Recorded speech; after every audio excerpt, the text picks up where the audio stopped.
వేసవి కాలం మొదలవుతూనే ప్రతి ఇంట్లో తియ్యటి మ్యాంగో పండ్ల సువాసన మొదలవుతుంది. చిన్న పిల్లల నుంచి పెద్దల వరకు అందరూ ఎంతో ఇష్టంగా తినే పండు మామిడి. పచ్చగా ఉండే కాయ నెమ్మదిగా పసుపు రంగులోకి మారి తియ్యగా మారుతుంది. ఆ రుచి ఒక్కసారి తింటే మళ్లీ మళ్లీ తినాలనిపిస్తుంది.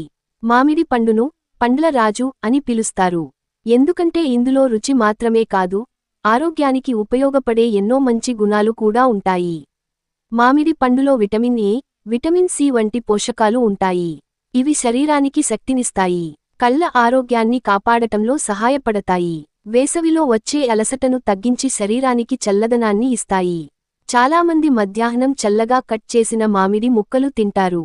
కొందరు జ్యూస్ చేసుకుని తాగుతారు. ఇంకొందరు మామిడి పండుతో ఐస్ క్రీం, మిల్క్ షేక్ కూడా చేసుకుంటారు. ఏ రూపంలో తిన్నా మామిడి రుచి ప్రత్యేకంగానే ఉంటుంది. గ్రామాల్లో అయితే మామిడి చెట్టు కింద కూర్చొని పండ్లు తినడం ఒక ప్రత్యేకమైన ఆనందం. గాలి వీచుతూ ఉండగా చెట్టు నుంచి మామిడి పండ్లు కింద పడితే పిల్లలు పరుగెత్తుకుంటూ వెళ్లి తీసుకుంటారు. ఆ చిన్న చిన్న జ్ఞాపకాలు వేసవిని ఇంకా అందంగా మారుస్తాయి. ప్రకృతి మనకు ఇచ్చిన తియ్యటి కానుకల్లో మామిడి పండు ఒకటి. రుచితో పాటు ఆరోగ్యాన్ని కూడా అందించే ఈ పండు నిజంగానే ప్రత్యేకం. వీడియో నచ్చితే లైక్ చేయండి. ఇంకా అలాంటి వీడియోస్ కోసం సబ్స్క్రైబ్ చేయండి. మీ ఫ్రెండ్స్ తో షేర్ చేయడం మర్చిపోకండి.